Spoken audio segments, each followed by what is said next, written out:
I'm Senior Judge Rochelle Ferris, and you all met me yesterday, so I won't go into that. But for the 10-minute presentation, you have been called back by the company you gave a full presentation to for a second visit. They have asked you to speak only about the ethical aspects of the problem and to explain your solution success, how your solution successfully handles any ethical issues. You'll have 10 minutes. There'll be no Q&A. You may not use slides or video. You probably don't want to have more than two or three members of your team do this. And we will provide feedback at the end of everybody's presentation. And I think we have 4 presentations in this session. Okay. And we're ready. So Nourishing Smiles, who's speaking for you? Yeah. Hello, good morning. We are Adriana, Roberto, Irais, and that's it. Okay. Okay. Are you ready, Sean, to start the timer? Yeah. You guys are up. Well, hello, good morning. My name is Adriana, and I'm the CEO of Nourishing Smiles. Well, I'm going to present the ethical part. And maybe yesterday it was a little bit confused about that we are Sanborns, but not, we are not Sanborns. We are a consulting firm. We are the intermediary. We say our employees because we already want to work with Sanborns. And in our project, our objective is to reduce food waste by serving as a consultant, specifically to the Mexican Sanborns restaurants, offering better solutions for their food waste and for a sustainable cost.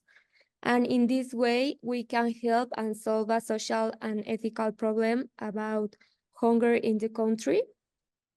And the purpose is to help the most needy people who are in street conditions and extreme poverty.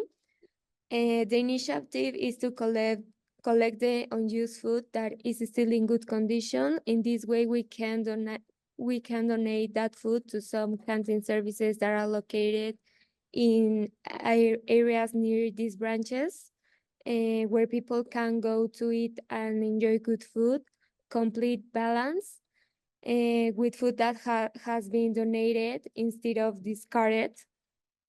And giving food to those in need is an act of kindness and compassion that has a positive impact on people's life.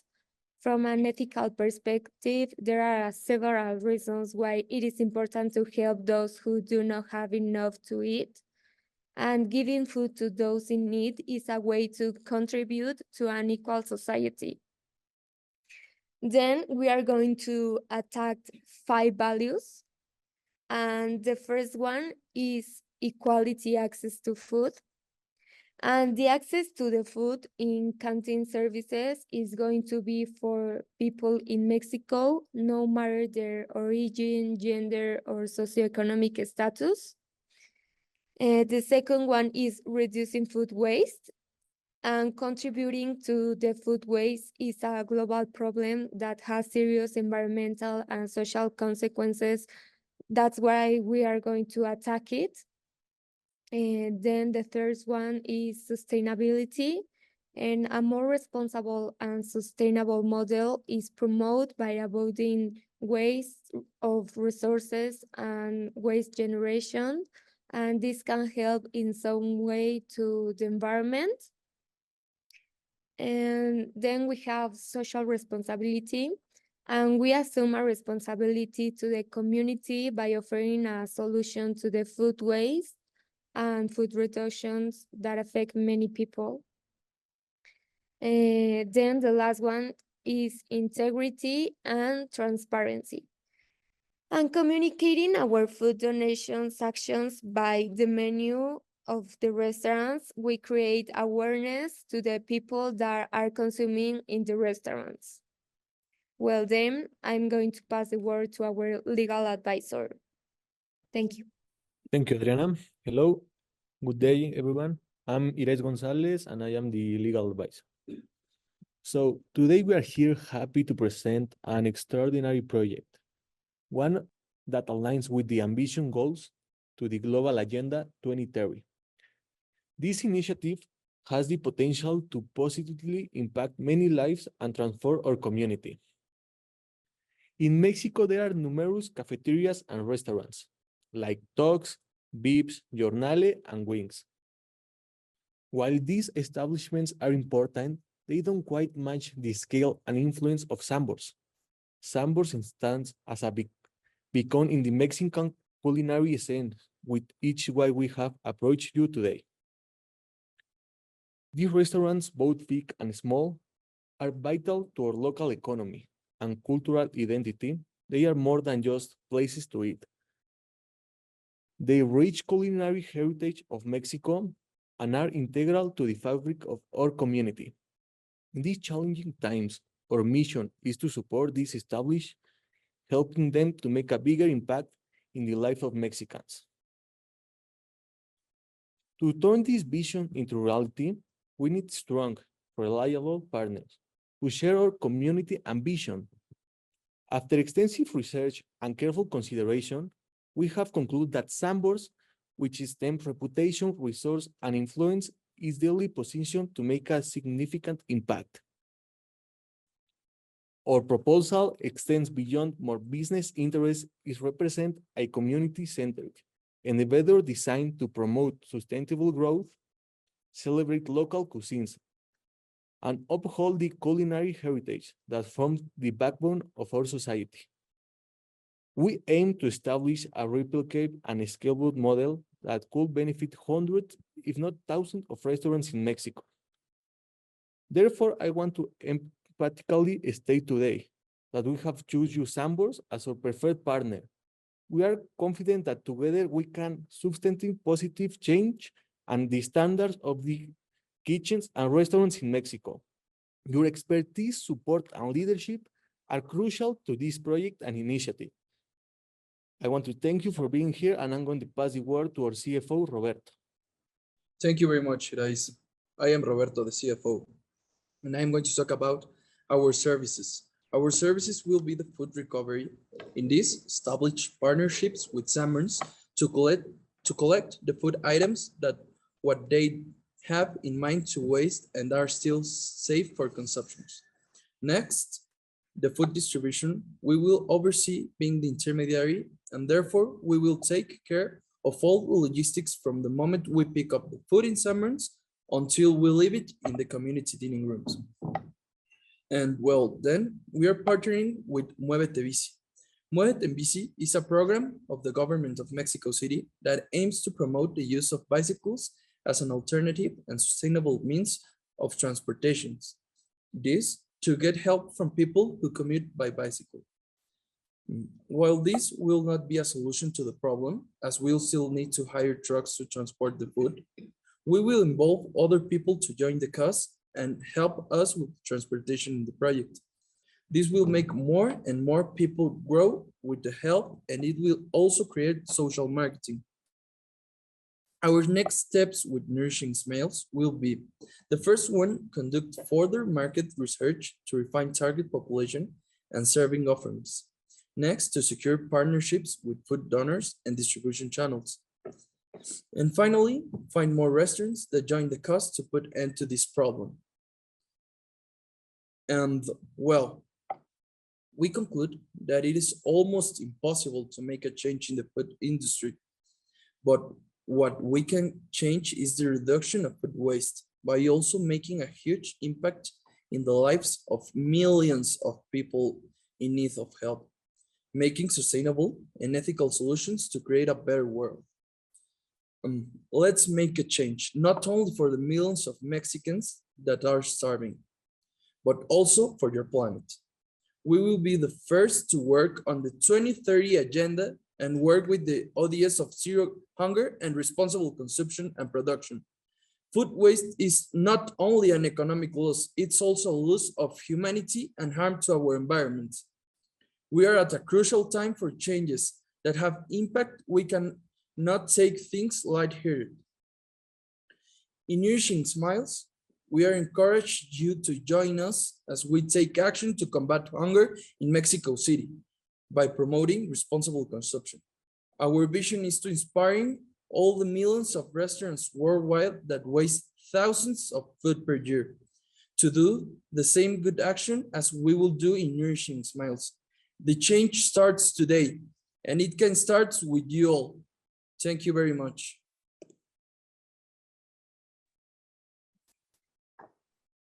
You're muted, Senior Judge. Thank you, Nourishing Smiles. That was great. Okay. So we're going to move on to PepsiCo, Supply Chain Union Consulting. Yep. Hello. And shall we start now? Okay. So Sean has his thumb up, so we're going to start the timer now. Go ahead. Right. So thank you for considering our solutions from the previous meeting. But before we discuss the ethical considerations for today, I would like to lay the groundwork of what PepsiCo's board management and union consulting has gone through yesterday.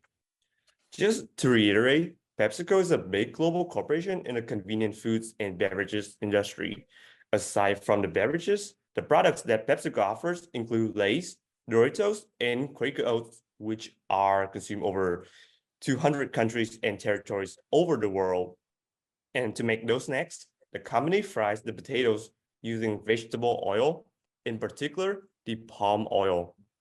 So this is where the problem comes in. Pepsi is one of the largest global buyers of palm oil, and its industry, and the palm oil industry is filled with a wide variety of ethical issues, from which we identified the biggest two for detailed discussion today. One of the major ethical issues facing PepsiCo is that of deforestation. Look, it's no secret that deforestation is a buzzword with negative connotations in itself, but there's a good reason for that. The ethical issue behind deforestation is the trade-off between whether current generations should be able to fulfill all of their needs and wants at the cost of the quality of life of future generations, or if future generations should continue to enjoy the same quality of life that we do at the result of slight trade-offs now. One specific connection to deforestation has been that of palm oil. It has been found in about half of packaged products in grocery stores across America, demonstrating companies' love for using it. The reason for that in part is because historically the price has been cheap compared to other oils, but that is likely to change. Incoming regulation is likely to push the cost of that up, which will make it easier for companies to switch over to more ethical alternatives. Some specific statistics as to why palm oil is such a bad product. Only 15% of species can survive on palm oil plantations, and species in areas where palm oil plantations are being used are threatened with extinction, which would have large reverberating effects across various ecosystems. Most of this is coming from Southeast Asia and areas near the equator where tropical rainforests thrive. Tropical rainforests have some of the highest diversity or biodiversity of anywhere in the globe, and they take a very long time to recover. Unfortunately, damages from palm oil to the rainforest include land areas larger than that of the Netherlands and Denmark. Ethically, there's no real reason for PepsiCo to continue its ties to an industry with such extensive damages.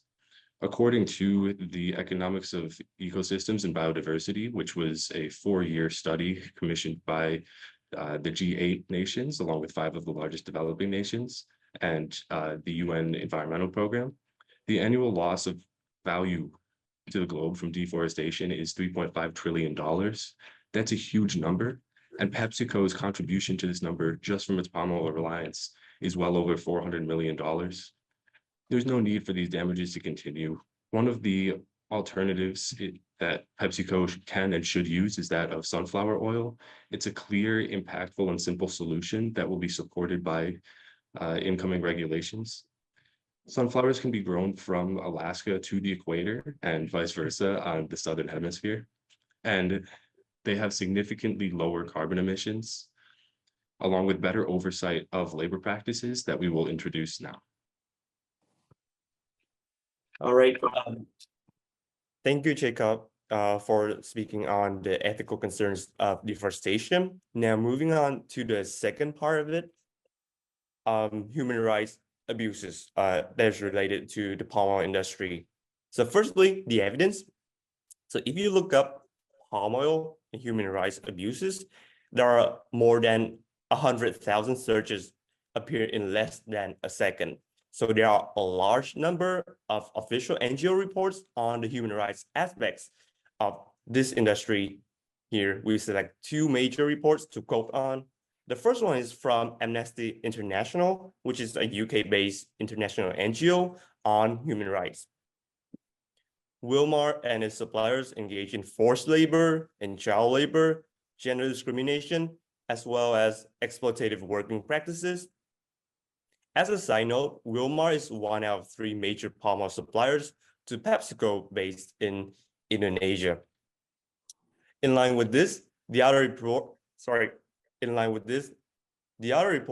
a US-based NGO aiming specifically at PepsiCo and the palm oil industry found that PepsiCo's products are tainted with, again, child labor, exposure to hazardous chemicals, below minimum wage payments, and a reliance on temporary workers.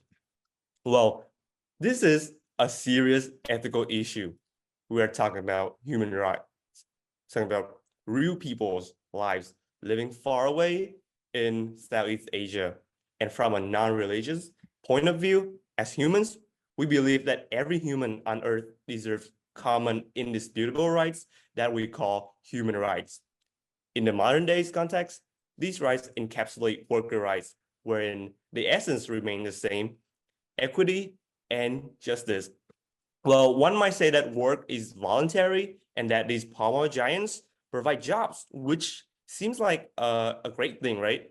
But if those workers are in dire economic situations, and instead of being physically coerced, they are economically coerced into these jobs, then is it still voluntary? And even if it was voluntary, then should PepsiCo suppliers provide job security in a safe work environment to these workers? Well, that is, we have not mentioned child labor and gender-based discrimination. But it is to say that the palm oil industry is capitalizing on these people, which raises even a lot of ethical concerns for us humans and for the company, PepsiCo. Thank you, Doc. Okay, so our solutions to the problems previously outlined involves the increased use and incorporation of sunflower oil in PepsiCo's products and working on a forest rehabilitation program, which will be partnered with an awareness campaign targeted towards PepsiCo's consumers on how PepsiCo is taking responsibility for its involvement in the deforestation of some of the world's most biodiverse regions through its use and support of the palm oil industry. As part of our feedback from our meeting yesterday, we have recognized PepsiCo's desire for an awareness campaign and propose the incorporation of this campaign with the forest rehabilitation program to begin changing PepsiCo's image and distancing itself from the palm oil industry. The problems discussed present PepsiCo with an ethical minefield. By this, I mean that the palm oil industry itself invokes global moral disapproval from governments, NGOs, and consumers alike. The destructions of forests and habitats of endangered species and the negative effects on indigenous people's rights to land, livelihood, food, and water highlights an ethical problem that PepsiCo has, and therefore it has an ethical and moral responsibility to solve due to its reliance on the palm oil industry and its global presence in the food industry. We propose a switch to sunflower oil, as a reduced use of palm oil in PepsiCo's products will help the company to better support Indonesia and other countries so adversely affected by the palm oil industry. By reducing its use of palm oil and incorporating more sunflower oil, PepsiCo will better be able to support Indonesia and encourage the regrowth of the climates that have been affected. The transition to sunflower oil is paired with a forest rehabilitation program, which is centered on the United Nations Development Program. And this program provides grants for community-based projects such as the restoration of land, which has been affected by the industry.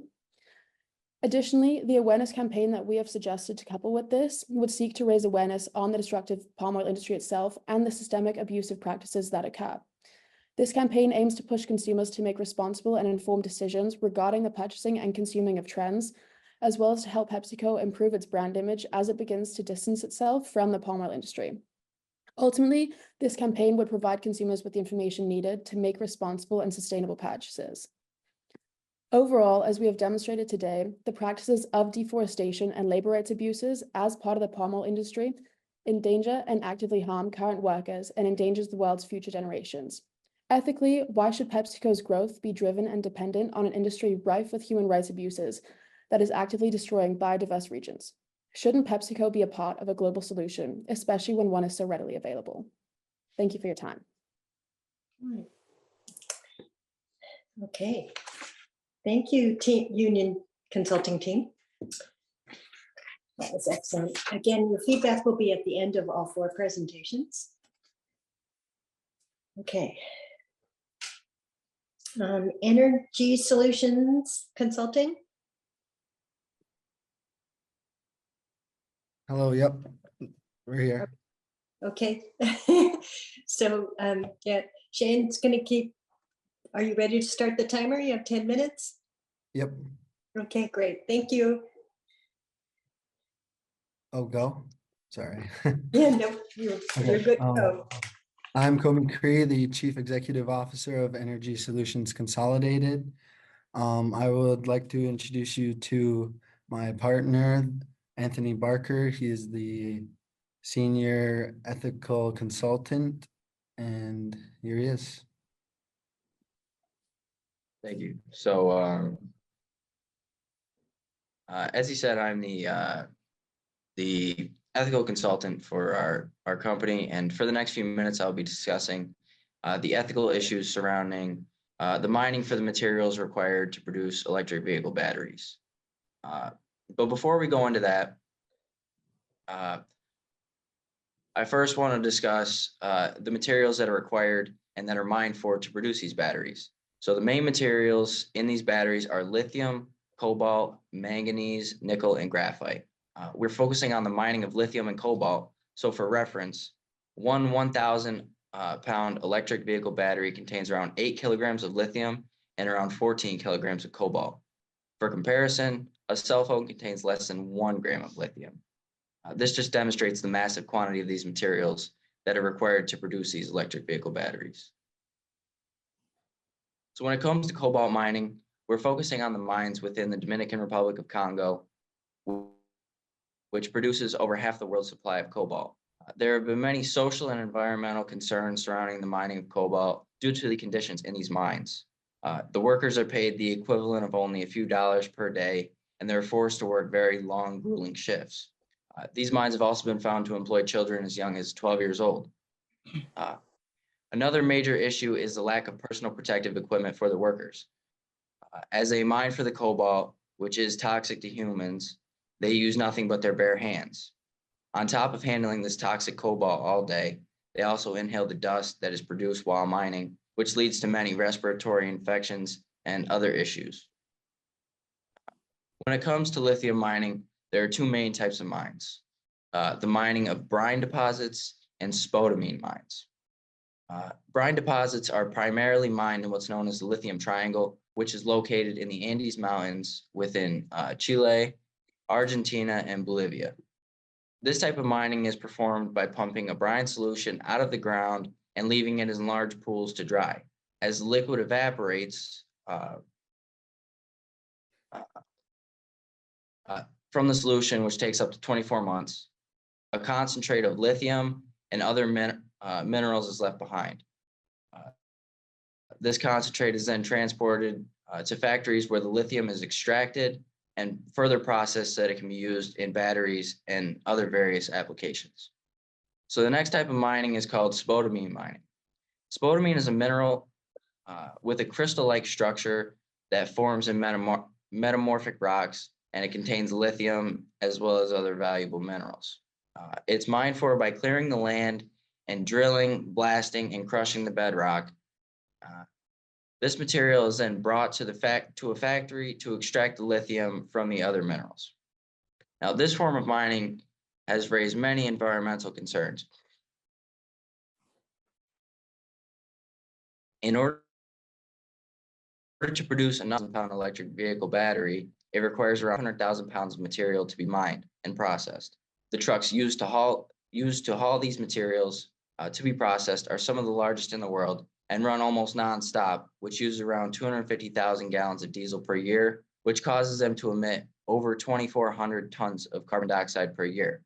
Not only is equipment used in these mines an environmental concern due to their massive amounts of air pollution, but the mining itself produces toxic chemicals that get into the atmosphere and can lead to acid rain.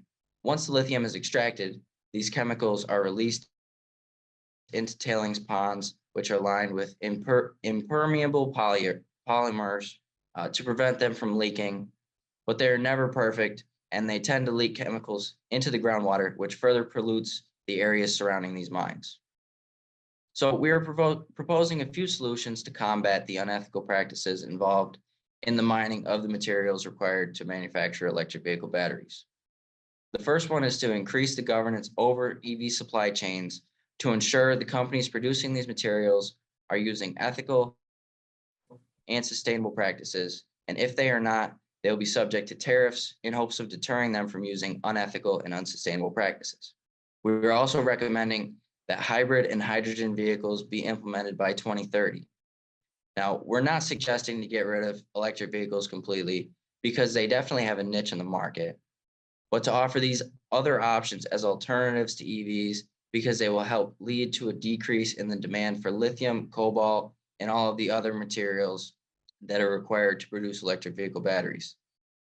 And by decreasing the demand for these materials, it will also decrease the amount of mining done for them, which will hopefully decrease the negative impacts on the environment and also decrease the negative impacts on the people who are employed in these mines. So now I will be passing it on to Kobe to further discuss our solutions and to wrap up our ideas. Yep. So the hydrogen powered vehicles are one of the best options to have a clean and sustainable transportation solution. And the future is really relying on us to have a more eco-friendly and efficient alternatives to fossil fuels or fossil fuel powered vehicles. Hydrogen powered vehicles reduce the emission of greenhouse gas, as these hydrogen powered vehicles have zero emission energy source. With these vehicles utilizing the hydrogen gas to power an onboard electric motor, they're able to release water vapor and heat. So the hydrogen vehicles offer fast refueling times, long driving ranges comparable to traditional gasoline powered vehicles. Unlike electric vehicles, which requires hours to recharge, hydrogen vehicles can be refueled in a matter of minutes, providing convenience and flexibility for drivers. Hydrogen vehicles can be refueled in, hydrogen fuel cell technology enables vehicles to achieve long ranges in a single tank, addressing concerns about range anxiety and enhancing the practicality of hydrogen as a fuel source for transportation. These cars have the potential to be a solution for addressing the climate change and transitioning toward a sustainable energy future. It has the potential to revolutionize various sectors, including transportation, power generation, and industrial processes. Hydrogen is the most abundant element in the universe, but is primarily combined with other elements such as oxygen and water or carbon and hydrocarbons. To harness hydrogen as an energy source, it needs to be extracted and converted into a usable form. There are different methods for the hydrogen production, including steam methane reforming, electrolysis, biomass gasification, and more. Each method has advantages and considerations in terms of efficiency, cost, and environmental impact. Renewable energy sources such as solar and wind are intermittent, and their generation does not, hydrogen can be produced during times of excess renewable energy generation through electrolysis and stored for later use. It can be used for power generation when the renewable energy supply is low, thus providing a reliable and dispatchable energy option. Several countries around the world have been actively promoting and adopting hydrogen fuel cell cars as part of their efforts to reduce the greenhouse gas emissions and transition to a clean transportation.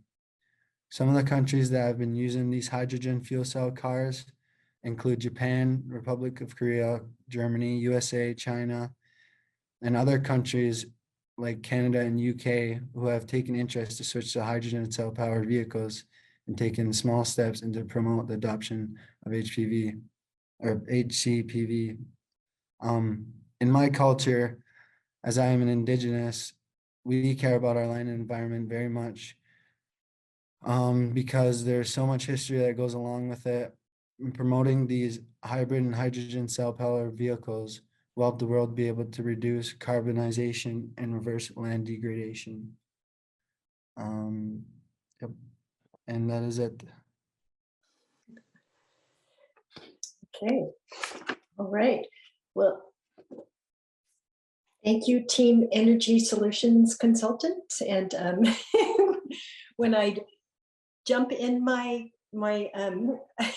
hybrid to go to work, I'll think of you. All right. Okay, so next up we have ripple effect.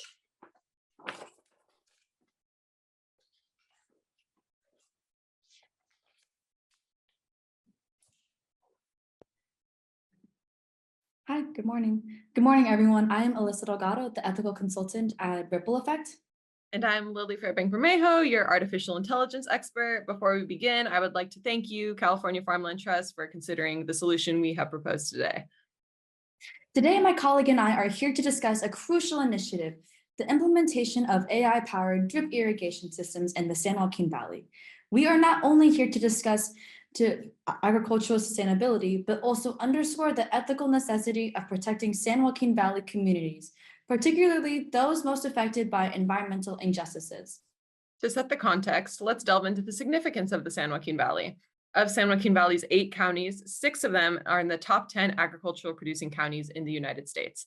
The majority of the valley's irrigation water comes from subsurface aquifers, which are rapidly depleting as a result of overdrafting. While water was once available at 60 feet below ground, farmers report today they're lucky to reach water at 1,000. The agricultural region is also home to 4 million people. Farming and related industries account for 17% of the valley's total employment. The looming threat of water scarcity poses a significant threat to both agriculture and the communities that rely on it. The statistics are staggering. At the current rate of extraction, 40% of the valley's public wells will go dry or partially dry by 2040. Not only does this threaten the largest agricultural producer in the United States, the historically marginalized communities that make up the bulk of the valley's populations are particularly vulnerable to this economic and humanitarian threat. Close to 57% of the valley's population are Hispanic and Latino people like myself, a sizable portion of which are first generation or foreign born. Hispanic and Latino people also represent an overwhelming 88% of the valley's farm workers. Many are trapped in a cycle of poverty, with a quarter of the valley's population living below the federal poverty line, more than double the national average. Their struggle hits close to home. My own family has experienced the grueling challenges of migrant labor, enduring exploitation and hardship just to make ends meet. But there is hope on the horizon. If we embrace AI-powered drip irrigation, we have an opportunity to revolutionize agriculture in a way that not only preserves our precious resources, but also uplifts our communities. By improving crop yields and reducing water waste, AI-powered irrigation can help bolster the economic stability of our region. As someone who has seen the impact of poverty firsthand, I firmly believe that empowering communities with sustainable technologies is not just a moral imperative, but a practical one. Investing in solutions that benefit our environment and our people can create a brighter future for generations to come. Hispanic and Latino people are not the only vulnerable populations, however. The issues of redlining and employment discrimination disproportionately affect the Asian American populations in the San Joaquin Valley. Despite only comprising 16% of the population, Asian Americans are 56% more likely to be victims of employment discrimination. If the future of the San Joaquin Valley was at risk, their jobs and well-beings would likely be the first to go. I come from a multi-generational Asian American family and saw how my family built themselves up from almost nothing, working throughout the night to put food on the table.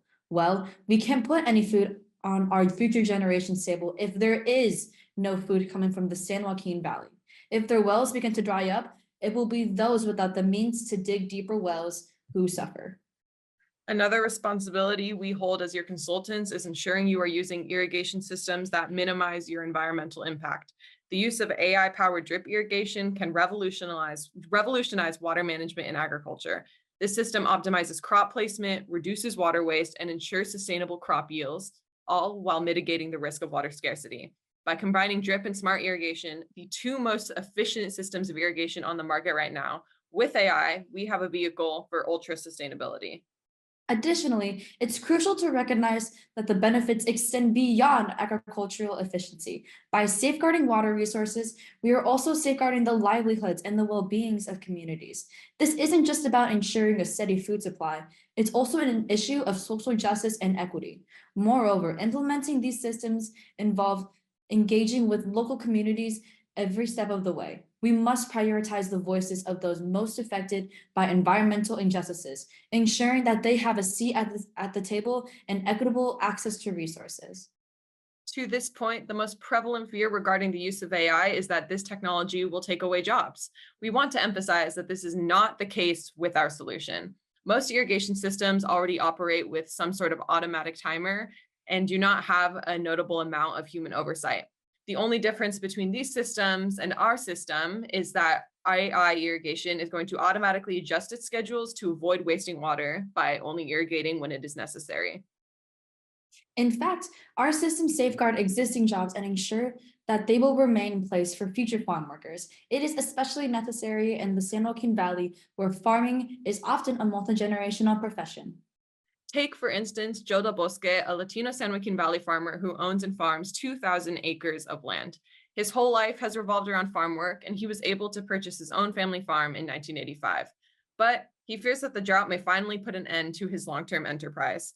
He once had the most productive melon fields in the country, but the persistent droughts of the last few years have reduced his crop yields up to 35%. Large portions of his land are at risk of being uncultivable, threatening to put almost 100 people out of work.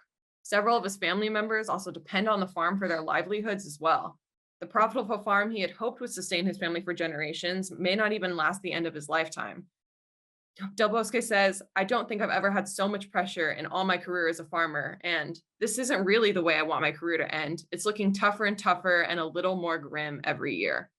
Del Bosque built his farm from the ground up and hopes to pass it on to his children to ensure their financial prosperity. However, the water crisis makes him wonder if he will have a farm to give them, or if the business he worked so hard to start will be inoperable within a few years. This is not a one-off scenario either. Hundreds of farms are undergoing the same challenges, struggling to remain afloat amidst droughts and the resulting economic pressures.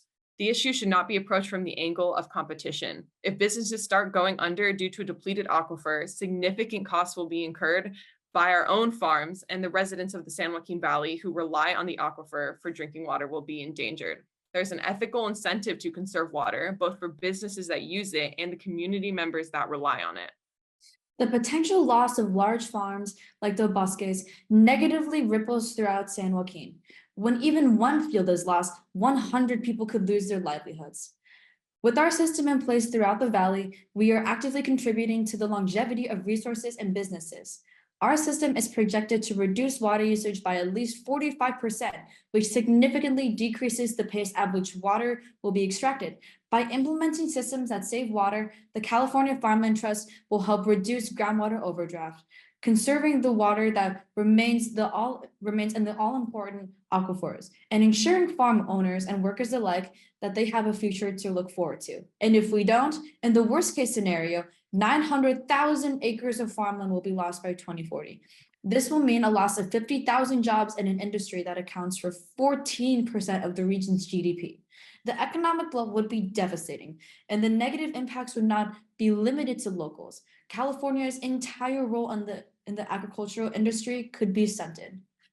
There are also legal responsibilities to consider, especially since the passing of the Sustainable Groundwater Management Act in 2014.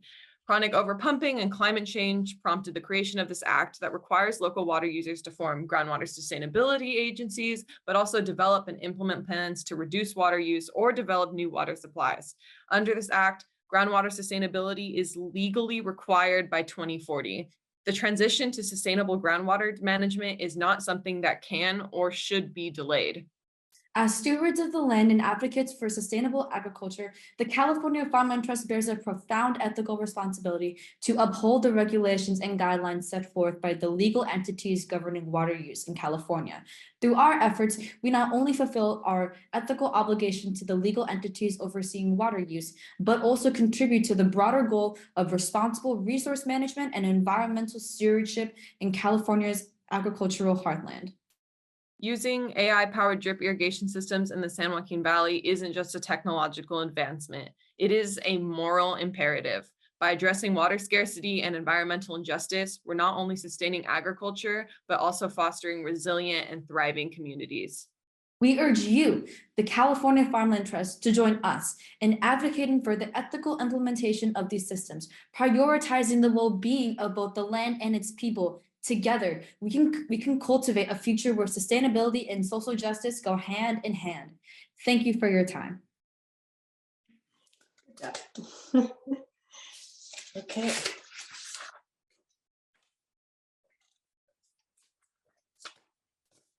Okay, and that was our last one, right, Sean?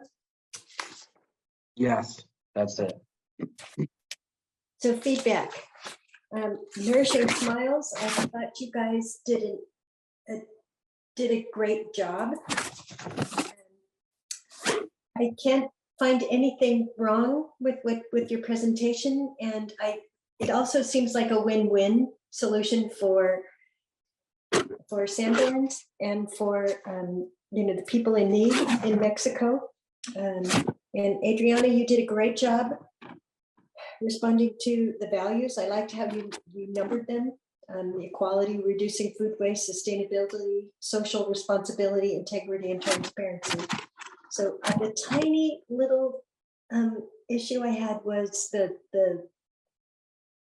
somebody mentioned something about the trucks and polluting the air. So maybe we could address that with a more sustainable solution, like maybe instead of diesel trucks, maybe hydrogen or battery driven. But other than that, it was excellent. Thank you so much. Appreciate it.